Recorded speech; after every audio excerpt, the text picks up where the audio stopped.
Hello, it's me, and I'm going to make good on another promise that I had. I have in front of you three different types of puzzles. Can anybody guess what all these puzzles have in common?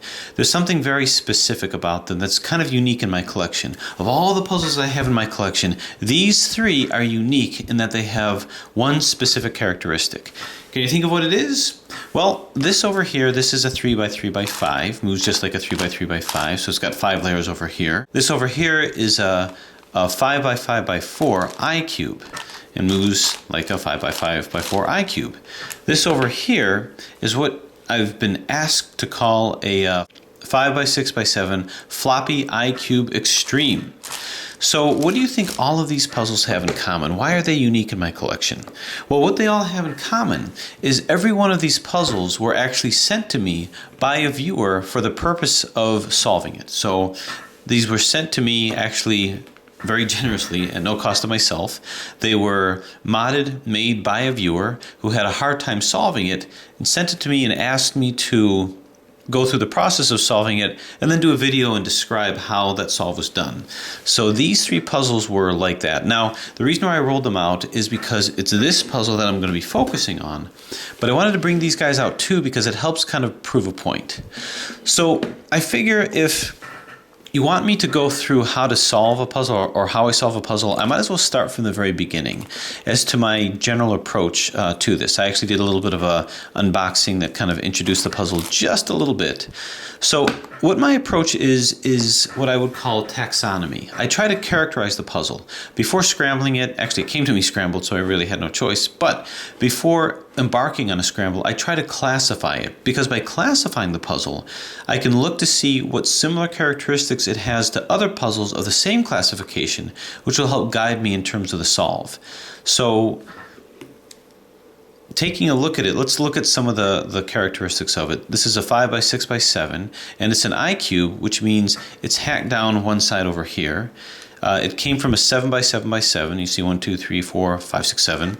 So 3 layers were combined over here, and it was hacked down to form 1 layer, just like an iCube. But unlike any other iCube so far, he also hacked this layer down here. 1, 2, 3, 4, 5, 6, 7. So there's 2, which means that we have 2 layers of iCubeness. And as you can see, this overhangs over here, as an iCube will do, but it also overhangs over here. It's kind of hard to see. So that's what we've got. Overhangs over here as well. So every side that I do, there is some inconsistency in terms of that, even over here and here. So basically, the first step is, let's see if we can't characterize this. Well, it's a 5x6x7, so maybe I should solve it like a 5x6x7, but you can all pretty much guess that that's probably not going to work, because probably not going to be able to solve it like a standard 5x6x7, like this guy over here. So this is Puzzle Maestro's 5x6x7, fully proportional cuboid. Now, the way that a 5x6x7 is, this is what we would call a brick cuboid. The characteristics of a brick cuboid goes by n plus 1 by n plus 2. So because of that, you're going to have a couple layers that have the same parity and some layers that don't. So every brick has 2 layers that have the same parity and 1 layer that doesn't, which means 4 sides are able to move at 90 degrees and still move another 90 degrees off. So if I turn this over here, well, actually not here. If I turn this like so, 1, 2, 3, 4, 5, 1, 2, 3, 4, 5, 6, 7. So if I turn this over here, I can make another 90-degree turn, and hence I can shapeshift. So this side, and this side can all turn 90 degrees with each other and still shapeshift. So this can move over here. But I'm going to have 2 sides that can only scramble with each other. So these 4 sides can scramble with each other, and these 2 sides can only scramble with each other. So that's the characteristics of that, and it has a very specific kind of a solve strategy behind that. Well, that's not this. So even though it's called a 5x6x7, it's a little bit hidden. We can't really solve it as truly a true 5x6x7. So what about the fact that it's called a floppy, or that it's called an iCube? Can I solve it like any floppy, or can I solve it like any other iCube? Well, let's talk about definitions again. So we'll start off with this guy over here. Here's a standard 5x5x5. So what makes this into a floppy and what makes this into an iCube? Well, if I were to take this and I were to hack one layer down and hack another layer down and bandage these two together, then basically I would have this puzzle over here, the 5x5x3. I would take a cube, an n by n by n, and turn it into a floppy, which is an n by n plus 2 by n plus 2. Anytime you see n plus 2, it means you're having different layers of the same parity, which means that they can shapeshift and do 90-degree turns with each other. So because of that, I can turn it 90 degrees in any direction and continue to shapeshift it. Continue to turn it. Now some layers are going to be bandaged as you keep doing this, but basically what you'd end up is with a floppy. To kind of define a little bit further what a floppy cuboid is, as opposed to another kind of shape-shifting cuboid, n by n plus 2, say the 5x5x7, so this is the 3x5x5, this is a 7x5x5. The reason why these are different types of cuboids and I classify them differently is the solve strategy becomes a little bit different. Because of the shape of this, when you have a cuboid that's wider than it is long, then you're going to end up poking out some of your edges and centers above this plane. But when you have a cuboid that's longer than it is wide, you're only going to shapeshift in this plane. So the solve strategy is to start out by solving it like its baseline cube, in this case solving it like a 5x5. When you do that, by the end of your 5x5 solve, you're going to end up with a situation where it's returned right back to its native cuboid shape. And all you're going to have left to solve is this layer over here and this layer over here. And you can do that just standard domino cuboid style. Domino is where you're just mixing two layers together and you don't need to shapeshift at that point. So a regular shapeshifting cuboid, which is n by n by n plus 2, is to do the cube solve, you end up with right back to your native cuboid shape, and there's no issues with any other parity. But if you're wider than you are long, when you return this back to the cube shape, or when you do the cube solve, you won't end up back to the cuboid shape. It won't end up in this shape. You're going to end up with certain edges that are out. So this would be an example of when you're done with your cube solve, it might end up looking something like this. I mean, a little more complicated than that, but you're going to have edges that are facing up, which means you're going to have to, after you're finished with your cube solve, instead of like this where it's already back to its shape, you have to reduce edges and centers down to where they're supposed to be. And when you do that, you might reduce it wrong so that when it finally is back to the native shape, you're going to end up with impossible situations or parities, which I call the floppy parity. So that's the unique characteristic of that, just to kind of delve a little bit more into the taxonomy or the characterization of that. So the definition then, that I'll say that if you were to bandage these two together and hack down two layers, and you do that in a symmetric way, you're just going to end up with a cuboid, and in this case you're going to end up with a floppy cuboid. Most of the time you're going to end up with a floppy cuboid with floppy parities. So what then is an iCube? Well, an iCube is if you take only one layer, hack it down and bandage it. If you hack it down and bandage just one layer, then what you're going to have is you're going to have a layer that used to mix with another layer up here, but no longer can. If you bandage both together, then you're still going to be able to mix these two layers together with each other, just like this and this. But if you only bandage one, it'll be shorter, and you won't be able to mix it with this layer below that. So if I turn this up over here, say it was bandaged, and I do the same move with this guy and turn it up, you see that it's still fairly symmetric. However, if I just bandage one layer, then you'll end up with the iCube. So an iCube, so a floppy would be made if you bandage two layers and hack it down. If you just bandage one layer and hack it down to where it's no longer able to scramble with this, you'll end up with this configuration, or an off-center. So an iCube is basically an off-center cube. Yeah, we'll hold it like this so it makes a little more sense there.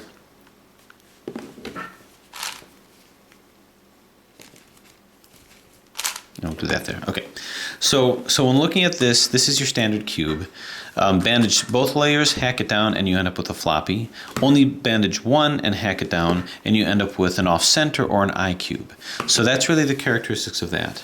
Now, I don't solve the iCube the same way that I'd solve a floppy, so it's important to classify it as something different. Other examples of iCube, this is Calvin's 3x3x4. It's really more of a 3x3x5, but anyway, you can see that it's off-center. The solve strategy of this, and just for the sake of completeness, here's Dan Fast, Crazy Bad Cuber's triumphant 4x4x5. Yeah, 4x4x5 iCube, which is made by a 4x4x6, and you can see it's the same kind of thing. So the solve strategy of an iCube is basically you can solve it like a 3x3. Take out any of the parities and you'll get some floppy parities with this.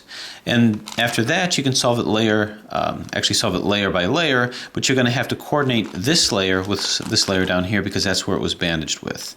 So this doesn't scramble with anything else. So the iCube solve is basically solving all the layers and then coordinating these two layers with each other because those are the only layers that will be in association with each other, so to speak. Now, in terms of being a floppy, I guess what you could say is that these are two different types of iCubes, really, when you think about it. They're both iCubes, they're both off-center, but the basic difference is that this is wider than it is tall, and this is taller than it is wide. So I guess you can call it, if you wanted to tease out the difference, you're going to get floppy parities with this, just like you'd get with this, but not this. So too, you'll get floppy parities with this, but not this. Because once we've reduced it down, once you reduce this down, it's going to be back to its native shape. It's just you have to coordinate these two layers with each other. Once you reduce this down, it won't be back to its native shape. You're going to have centers over here, and you're going to have edges up over here. You're going to see them up like that. So you have to bring them down using floppy parity techniques similar to this. With these two, you won't get any floppy parities, whether it's an iCube or a shapeshifter. So this would be a shapeshifter, this would be a floppy. This, I guess you can say, is a shape-shifting iCube. All iCubes are shapeshifters, I suppose. Or are they? I don't know. And this would be a floppy iCube, just because it's wider than it is tall, so you're going to have some edges that could overhang when you're done with your base cube solve, so to speak. Now that's important because when the builder asked me to solve this, I had to bear that in mind, and I knew that upon solving this, I would have to solve it like an iCube, where I have just one layer that's hacked down. If it was two layers in a symmetric way, I'd just solve it like a floppy. Here I have one layer that's hacked down, which means by the end of it, I'm going to have to correlate this layer with this, just like I would solve with this guy, or with this guy, but I also knew that because it was wider than it is tall, it's going to have some floppy parities, and that's what was giving the builders some trouble, is the recognition to use the floppy parity algorithms, which had to do with the Red Bull algorithm and doing different structures and doing different techniques with that. So that's how I knew how to do this. Solve it like an iCube, but beware that it's going to act just like a floppy. Which brings us to this guy over here. What's the best way to solve this? Well, this is kind of unique, because what happens if I hack down one layer, I turned it into an iCube, and I can solve it as an iCube. Maybe it'll have little floppy issues with it, but it's still going to be an iCube where I can do layer by layer, build it up, and then correlate these two layers. But what about the situation where I hack down two centers? Is it an iCube? Well, my contention is that although it's a 5x6x7, not in the standard way like this is, and although it probably has some floppy qualities to it, because I have 1, 2, 3, 4, 5, 6, 1, 2, 3, 4, 5, there may be some floppy qualities to it, but not exactly. This actually doesn't behave as an iCube anymore. Because if I tried to solve it that way, if I tried to scramble that, to scramble one layer versus another, you do corner swaps and you do edge swaps. That's how you're going to correlate these two layers with each other, by doing edge swaps and corner swaps. That's how you do it. Here you can't, because what is an edge over here becomes an edge in a corner over here. or actually what's a corner over here, gets bandaged to another one. So you'll end up with impossible situations, which means I cannot solve this as an iCube. And my contention is that at this point, when you hack down this layer and this layer, it is no longer an iCube. So I wouldn't even classify it as that. So what would I classify it? The second I figure out how to do that, the solution becomes much more obvious. And what was happening is I was trying to solve it as an iCube at first, and it just wasn't working. I was running into impossible bandaging situations, parity situations that I simply couldn't get out of. So if I were to take two sides and hack it down, then I have something else. What I have is a puzzle that has characteristics like this. So notice this is a camouflage cube. This is a 4x4x5 camouflage cube. What does that mean? Well, when I turn this, that's off center, right? Just like that. So what's the difference then? Isn't a camouflage cube just an iCube? If I turn this over here, you can see, this is off center, it looks the same. So are camouflage cubes iCubes? And the answer is no. And you don't solve camouflage cubes like you do iCubes. That's because you not only have off center in one layer, you have off center in this layer too. And you are off centered in this layer. So basically what this means is if we're off centered in more than one layer, it ceases to become an iCube and becomes a camouflage cube. So the second the builder slashed this down and bandaged it together and then slashed this down, he took it away from the iCube characterization and created a camouflage. This has much more characteristics of movement of a camouflage cube, as you can see, than an actual iCube. Once I figured that out, then I said, okay, how do you solve a camouflage cube? Well, a camouflage cube is basically a bandaged base cube that's camouflaged as a different shape. And what this is this is a 4x4. And to solve this, you'd solve it just like an AI. You'd solve it like another kind of a bandaged 4x4, which is the AI cube. And rather than doing it in terms of reducing layers and things like that, I reduced it to clumps of 2x2x2 to realize that no matter what I did and how I scrambled it, if I did it as a 2x2x2 first, I would always be able to free up motions like that. And then it was just a matter of freeing up other layers. So I figured with this, rather than solve it like an iCube, I'll characterize it as a camouflage cube and solve it exactly like a camouflage cube. And that's what I did, and that's the technique. So in terms of taxonomy, this is a camouflage cube. A camouflage cube is a base cube that has had variable bandaging and extensions.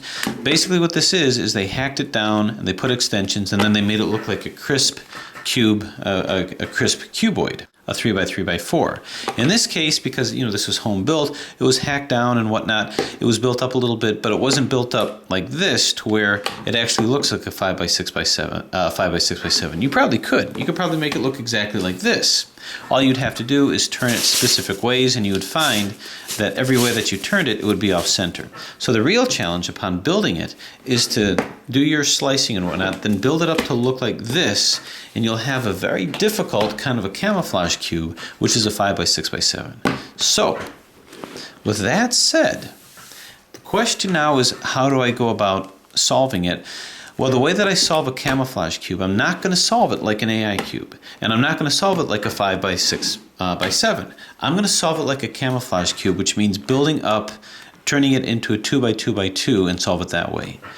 However, this came from a 4x4, which is even parity. This comes from a 7x7, which has odd parity. So instead of reducing it to a 2x2 and solving it as such, I'm going to reduce this to a 3x3 by creating corners. Because there's a way, when I scramble this, I'll always be able to have an extrinsic 3x3x3 structure to this.